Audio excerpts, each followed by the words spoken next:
Welcome to the chaos sector. We return to the matrix. At 10:30 a.m. on November 13th, Koberger takes a selfie in the bathroom with a thumbs-up gesture. Seemingly in a pleasant mood, he is dressed up as if he has somewhere important to be. Perhaps Koberger had a lunch date, perhaps he was visiting friends, perhaps he was preparing for a family dinner, perhaps he got good news and was in a good mood, so he took a selfie. But the mainstream media depicted that selfie as, quote, a sinister selfie, unquote. One that a psychopath would take, hours after he had committed a quadruple homicide in the town of Moscow. Then later that day, Koberger did a bit of grocery shopping at a nearby Albertsons. Disguised himself pretty well after the atrocities he committed, they surmised. But there is something that has never been established, something that has never been proven, and that is a motive. Without a motive, the engine doesn't have the fuel to power the vehicle. Where is the fuel to power Koberger's engine to kill those housemates?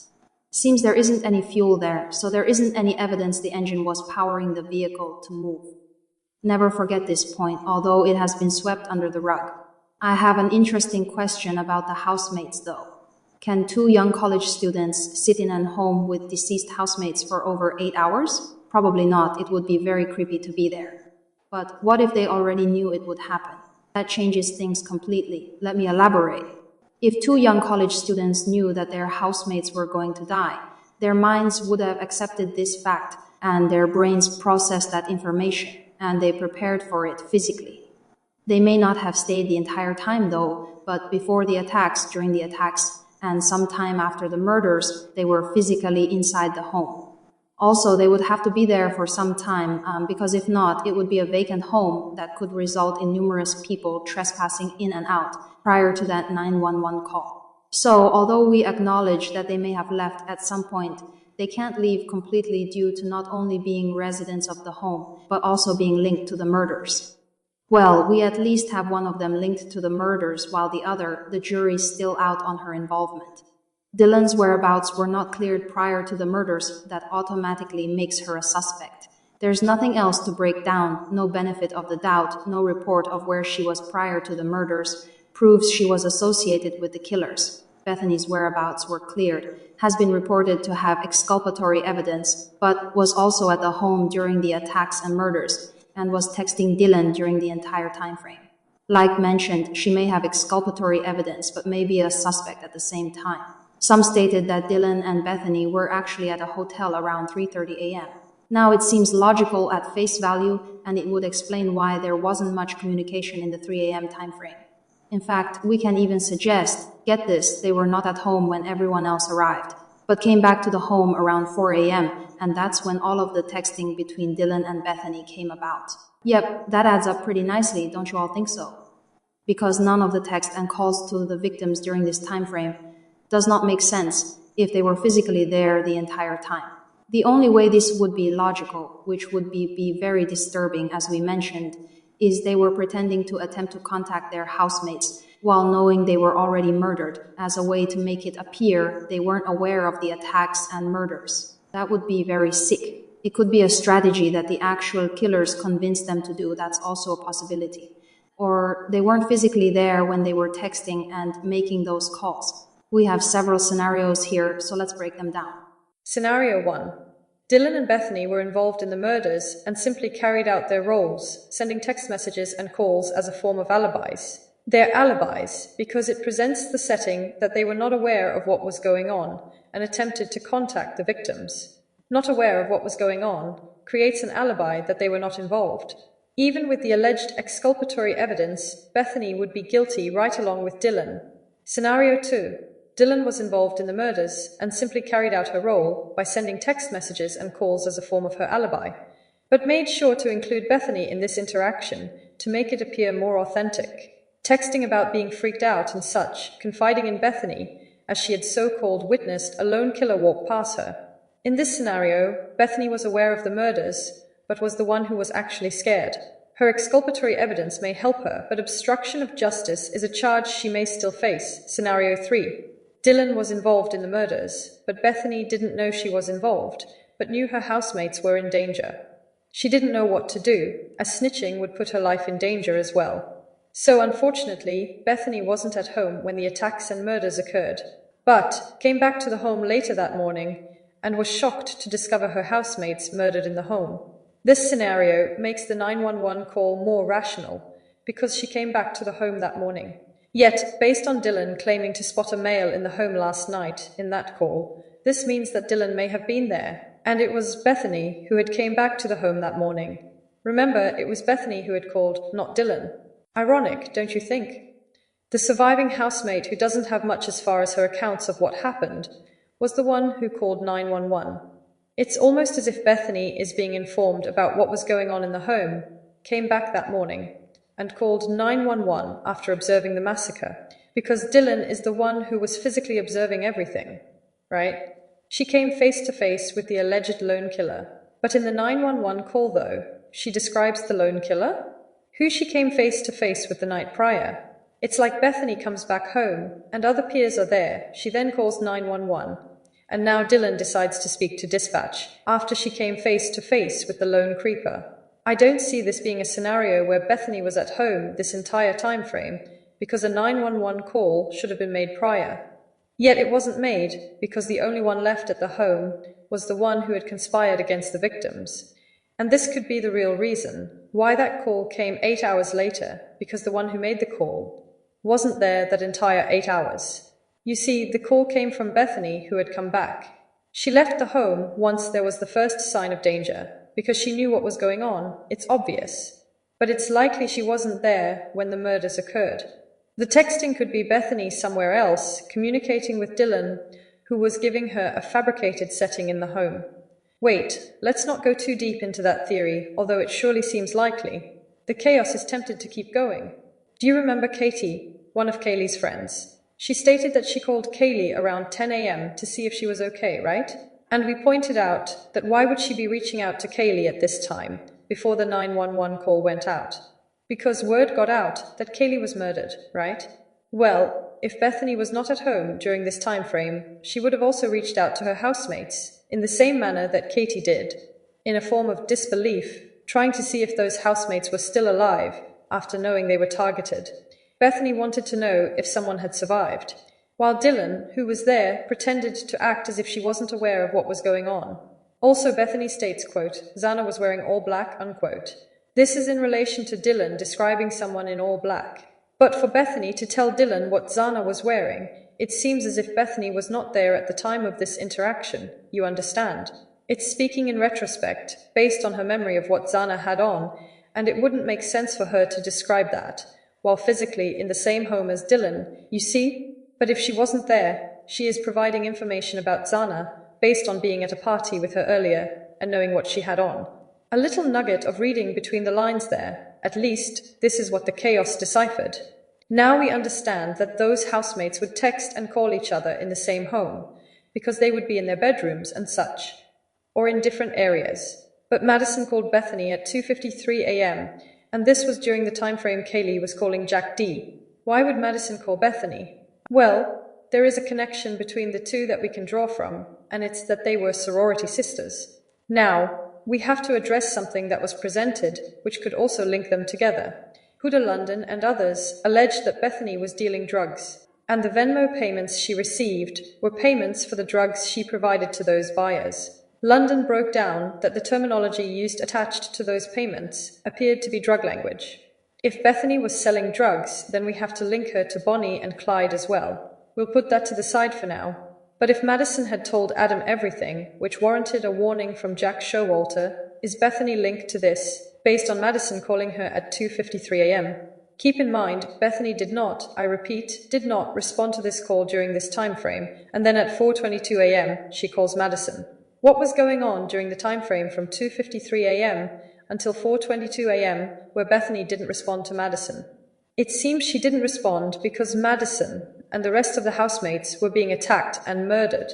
If Bethany was dealing drugs and the housemates were murdered due to some form of consequence related to drugs, then Bethany is being pushed closer to an involvement in the murders. The distinction between Dylan and Bethany, though, is that Bethany's whereabouts were provided, while Dylan's weren't. And you see, this keeps Dylan in a more direct and obvious state of suspicion. While Bethany's role is still not clear, speculations may seem logical, and those Venmo payments to her may indicate she may have been a drug dealer, but it hasn't been empirically proven. We can suggest that Bethany could be a co-conspirator with Dylan here, but there's a reason why her accounts have been swept under the rug, and Dylan's put out there as the official report. Bethany would be just as willing to cover up the murders as Dylan, so law enforcement would fabricate her accounts as well, you see. For example, with the texting between the two, Bethany would have been informed about a male in all black wearing a ski mask, right? Well, if Bethany was involved, like Dylan obviously is, law enforcement would provide an affidavit from Bethany that echoes what Dylan witnessed to strengthen the impact of the cover-up. There are claims that in her affidavit, she witnessed a naked man running out of the home. But to strengthen the impact of the cover-up, it would have claimed that Bethany saw a man in all black running out of the home, which aligns with what Dylan, her co-conspirator, observed. This would be two housemates observing the same male in all black, for the official accounts reported. But Bethany's accounts have not provided much detail. Yet in these text messages, she had knowledge of what was going on, and interacted with Dylan throughout that time frame. So through critical thinking skills here, we come to the conclusion that Bethany may have been involved in criminal activity, but the actual ploy to have those housemates murdered, we don't think she was involved. And it also appears that Bethany wasn't there during that time frame as well. Like we mentioned, these text messages were dumped out here to pair them together, trying to eliminate the exculpatory evidence Bethany has, which keeps them separated, and even physically at the home when you really dig into it. Everyone can come to logical conclusions, but the chaos keeps digging into these conclusions until we reach the most logical out of all of them. This is how we investigate. Everyone is talking about Dylan having creepy photos in her bedroom, of faces that had bushy eyebrows. Don't get caught up in all of that nonsense. It's a distraction. Let's get it out the way so nobody has to keep running downhill with it. It's to make it appear she used those faces as a description of an individual that didn't exist. Okay, that's settled. Now what needs to be focused on by everyone is why would she be communicating with the private driver before and after the murders had occurred? This is vital information. Dylan texted Batman at 2:10 a.m. and he responded at 2:13 a.m. Now, someone mentioned that our theory about them being in cahoots doesn't make sense because the new phone contact at 3:51 a.m. is not Batman because she already had his number around 2:10 a.m. First of all, this doesn't refute the claim that they were in cahoots. That's the main point. But second, it doesn't mean that Dylan had Batman's number saved in her phone, because she was texting him. But let's go with that claim. Whoever that would be, we can suggest that it was the same person she called later at 4:27 a.m. then. And these two instances of cell phone activity are aligned with the released snapshots of the neighbor's security camera footage. At 3:51 a.m., she adds a new contact. At 3:56 a.m., a vehicle is spotted entering the neighborhood. At 4:20 a.m., a vehicle is spotted entering the neighborhood. And at 4:27 a.m., she calls someone who isn't a part of the circle of peers, obviously. So we can suggest her cell phone activity is linked to these vehicles because they are in the same time frame. And we can't forget that Bonnie was at that home around this time as well. Okay, so let's stay focused on the main point here. If you notice, they didn't provide the actual text messages, I repeat, the actual text messages between Dylan and Batman. They only provided the time in which it occurred. But all the other texting, there is communication provided. And Batman himself never mentioned he interacted with Dylan that night in his interviews about driving Kaylee and Madison back home, you see? What this indicates is that the conversation between Dylan and Batman revealed something suspicious. I would even suggest there was a phone call at some point.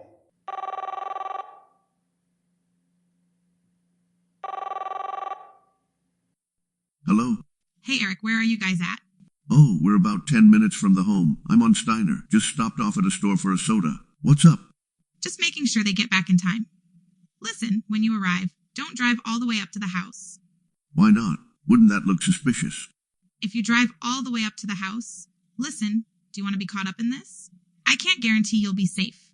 I'm not even sure I'll be safe tonight. Just drop them off and drive off, okay? Whatever you say. Just send me the rest of the money when they're inside the home.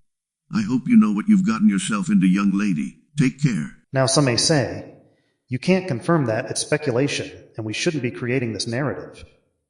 Well, let's think about it. Use your critical thinking skills here. Dylan's whereabouts were not provided, so nobody knows where she was prior to those murders. It's reported she was, quote, out on the town, unquote. This is not a specific location, such as Bethany's specific location, attending the Sigma Chi party with Ethan and Xana. Kaylee and Madison's whereabouts were obviously confirmed via surveillance footage. Dylan is the only one in that home who has a question mark of where she was prior. Specific details is how law enforcement ensures that someone is not a potential suspect by confirming their whereabouts before, during, or after a crime was committed. If it's not specified, then that individual is deemed a potential suspect because you cannot eliminate them from being at a crime scene or associated or directly involved with a crime. This is why we constantly drill this home, because it is the foundation of the investigation. Besides forensics and evidence that is confirmed, everything else being focused on in this case is a bit useless, and Dylan's whereabouts being a mystery provides a trail to murders. So if this young lady is in this position, and Batman has already displayed his suspicious accounts in his interviews, and they were in communication with each other, then that simulated conversation is possible. And you have to pick which scenario is true here. Either Olivia is telling the truth about the girls being dropped off at 1:56 a.m., which makes the text by Dylan to Batman irrational, or Dylan is texting Batman during the actual time the girls were heading back home, and Olivia is lying. Either way, it proves all parties were aware of the danger that was approaching. Why? Because someone is lying. Keep in mind, Batman confirmed that he was driving, key term, driving. It didn't say he had already dropped the girls off. It says he was driving, which is in real time during the text. Oh, here we go. Might be considered semantics, right? Well, negative. It's in real time. Dylan texted Batman while he was physically driving the girls. Quote, one of the two survivors, who were roommates, is shown to have messaged an Uber driver to take them from a bar to the house at 2:10 a.m. Unquote. As we see via the text messages, Batman is currently driving the girls around 2:10 a.m. and responded back to Dylan at 2:13 a.m. to confirm he was driving the girls back home. So this confirms that they did not arrive back home at 1:56, like Olivia claimed. And that creates a problem for Olivia. It would be different if there was visual proof that they arrived back home at that time. But there isn't. We have to keep in mind that in Batman's accounts, he picked the girls up from the grub truck, right? Regardless of the time of 1:45 a.m. or 1:56 a.m. of their arrival back home, if Dylan texts Batman, then we have to assume that there was a prior interaction between the two. If she texts Batman regarding a ride for Kaylee and Madison, can we suggest she called Batman to pick them up from the grub truck? Now, it doesn't mean she had his number saved in her contacts, neither. To overanalyze, you first have to analyze. Dylan was on the second floor. Kaylee and Madison were on the third floor. Even if they came through the front door, Dylan would hear them in the home because they have to go upstairs, and Murphy would obviously be barking when they come back home. So Dylan knew they were home in the alleged time, so the text to Batman at 2:10 a.m. about that arrival wouldn't make sense. Okay, in either scenario, it doesn't change the fact that Dylan conspired against her housemates. Here's a thought to ponder.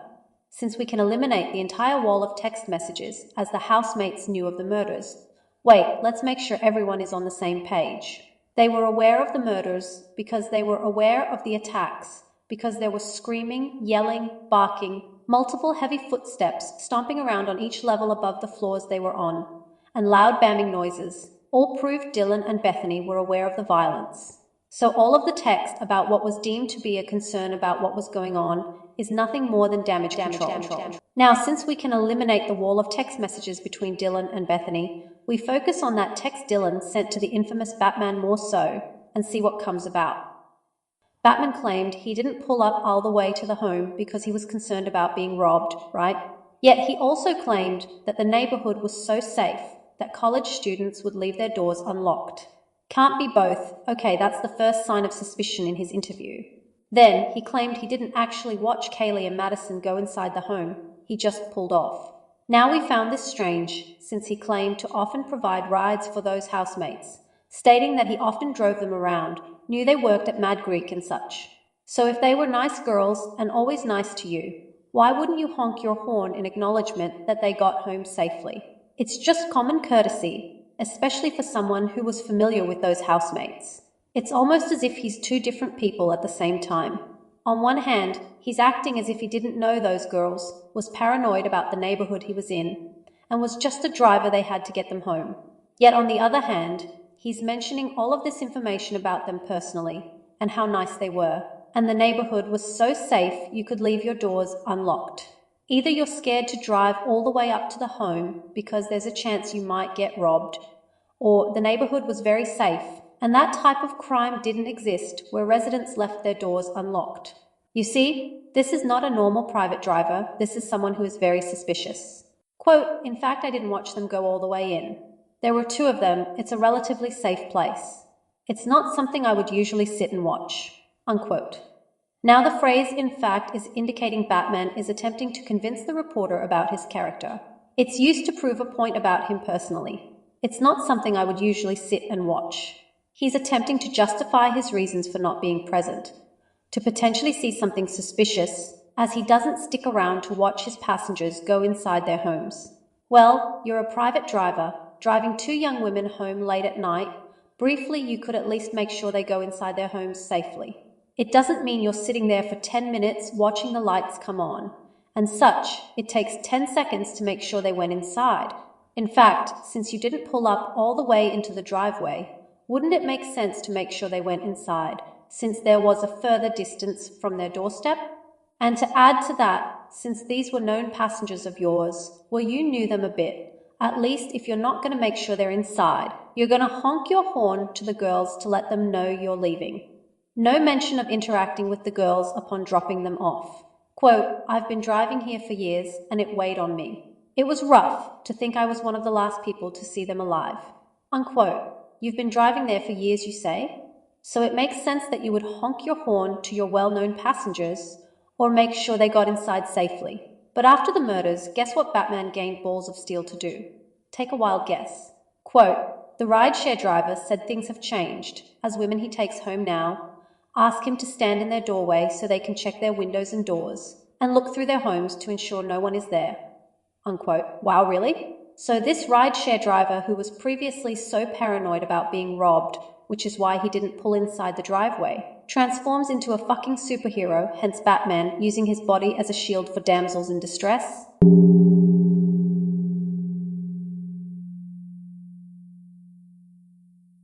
Where did he get the courage from, especially after such a deadly massacre? Wouldn't he be even more paranoid? Not to say it's impossible, but if you were so fragile prior to where there was no signs of danger, as the neighborhood was not even known for such criminal activity, which you'd driven in for years, how do you leapfrog to becoming a vigilante, putting your life in danger to protect college girls? It's bullshit. This is to convince the public that he's a genuine and compassionate person, a defense mechanism due to his guilt. And he even stated he felt guilty, and the reason he felt guilty is because he knew Kaylee and Madison were in danger via the person he was communicating with being Dylan. Mind you, he stated that he hoped that Kohberger wouldn't walk after his arrest. Talk about left field, right? He's way out in left field with that belief, because Kohberger's DNA was discovered on a knife sheath, right? Why would he have a doubt about if Kohberger would be found innocent of those charges? Because he knew Kohberger wasn't the killer. And he knew this for sure because he knew who was involved in the murders. It was drug-related, college students involved in drug trafficking. Batman drove college students around all the time. And we have to also suggest that he may have been a source of trafficking the drugs as well. Perhaps not directly, but his vehicle could have been used to traffic the drugs around town. The same with Bonnie pretending to be a DoorDash driver. Remember, the anonymous mail mentioned how Bonnie and Clyde were the main dealers in town.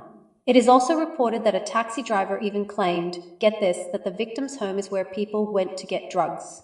Now that claim we will not stamp onto the household as a whole, but we have to accept the likelihood that there was some form of trafficking in and out of that home.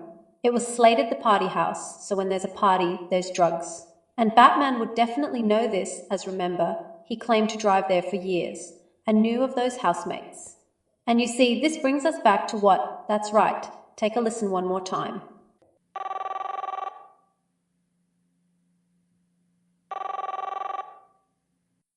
Hello? Hey, Eric, where are you guys at? Oh, we're about 10 minutes from the home. I'm on Steiner. Just stopped off at a store for a soda. What's up? Just making sure they get back in time. Listen, when you arrive, don't drive all the way up to the house. Why not? Wouldn't that look suspicious? If you drive all the way up to the house, listen, do you want to be caught up in this? I can't guarantee you'll be safe. I'm not even sure I'll be safe tonight. Just drop them off and drive off, okay? Whatever you say, just send me the rest of the money when they're inside the home. I hope you know what you've gotten yourself into, young lady. Take care. If Batman is clearly not a normal private driver, and Dylan is clearly involved in the murders, and they're communicating with each other that night, it's highly likely that they were in cahoots that night. His vehicle was never identified. Nobody knows what type of vehicle Batman drove that night. The snapshot from 1:56 a.m. does not show a vehicle driving down Queen Road like the other two snapshots. But this was when Kaylee and Madison were allegedly dropped off, right? Olivia stated she's seen this. But why release a snapshot that doesn't confirm it? Remember, she criticized Moscow PD for getting the time wrong, and you see there's more evidence to tack on. Again, how can Olivia be correcting the private driver and Moscow PD about the time of the girls' arrival back home, yet releasing a snapshot that's supposed to prove this correction, but nothing exists? So how does anyone know they arrived back at 1:56 a.m. by your claims, which were in the form of scrutinizing Moscow PD, yet you don't provide the evidence to back up that claim? Many assumed it was the white truck on King Road parked to the left side, but there is no way to prove that. Also, Olivia doesn't verify this by stating the driver brought them home in a white truck. It's not the driver, but that appears to be the same white truck that was lurking around downtown when Kaylee, Madison, and Jack were walking down the sidewalk. That seems likely. Based on information about this Eric Grower individual, who is an older man, he seems like the four-door eco-friendly sedan type. And we have seen a few light-colored sedans driving around in surveillance. One from the gas station surveillance, several in the Linda Lane surveillance, and now from the neighbor's security camera. Batman's vehicle is one of these vehicles, the same with Bonnie's vehicle. I think we've squared this away. Now let's think about the 1:56 a.m. time then. Some may still question this in saying that they arrived back home at this time. Well, there's misdirection all over the place here. Initially, Batman told Moscow PD, yes, law enforcement, he told them that he dropped the girls off back home at 1:45 a.m. Moscow PD then reported this was the time Kaylee and Madison arrived back. Okay, stop. This is from the person who provided the ride for Kaylee and Madison.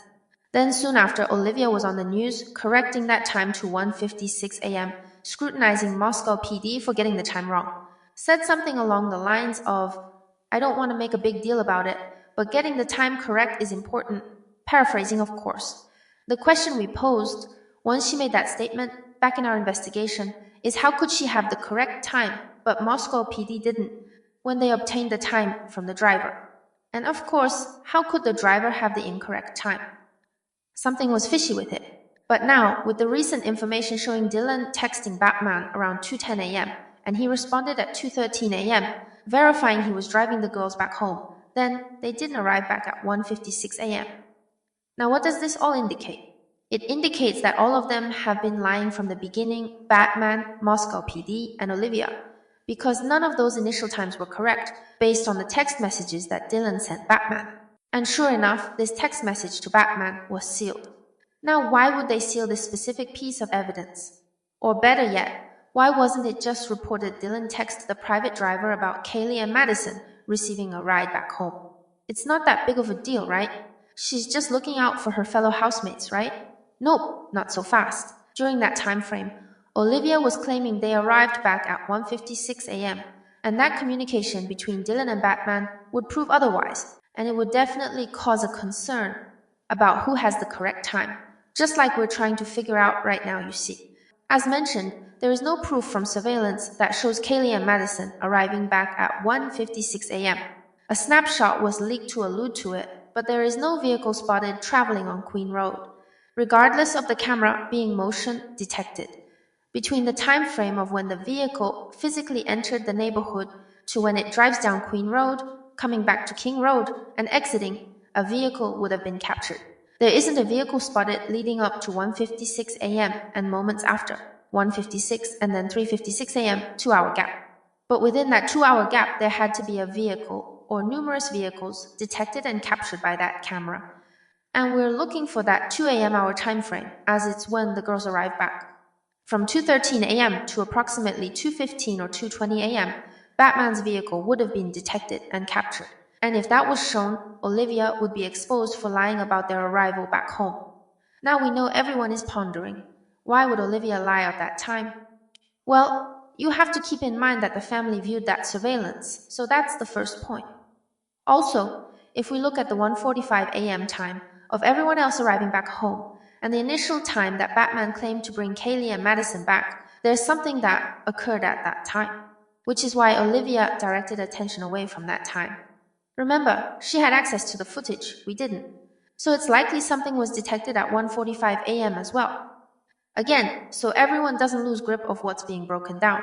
Olivia corrected Moscow PD about the time the girls arrived back home. But she is also correcting Batman as well, who is physically taking them home, right? One would say, well, he forgot, and she viewed the surveillance footage. Well, this would mean she identified his vehicle to know that the girls arrived back at 1:56 a.m. Yet this vehicle was not in the snapshot released at 1:56 a.m. So how can she verify her claim about the time she is so-called verifying? It's just her word, unless she has some other form of verifying this, such as a text message or phone call from Kaylee around that time. No mention of that, so it is based on the Ring camera footage, but isn't based on it due to no visual proof provided. Okay, what's the main focus here? At 1:45 a.m., it is reported that Ethan, Xana, and Bethany arrived back home. Around 2:20 a.m., via the Linda Lane audio, we hear a lot, which seemed to be a physical altercation, and Ethan's name was heard.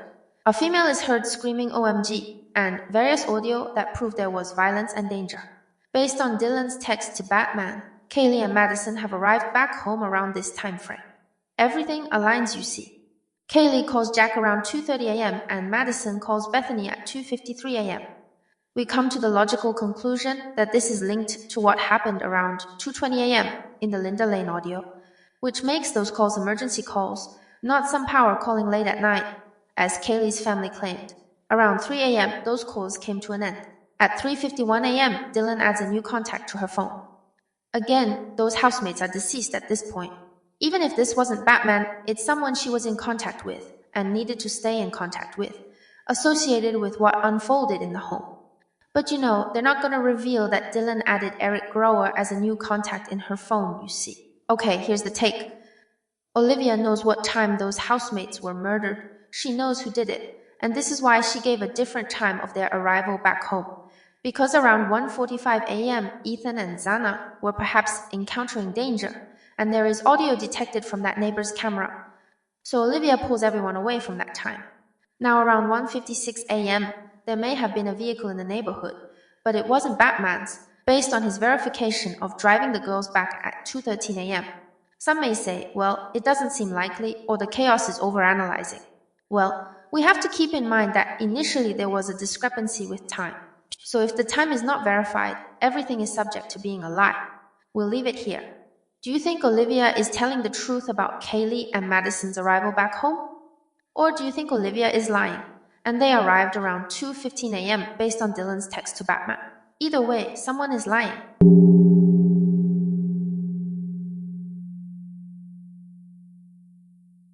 This is the Chaos Sector.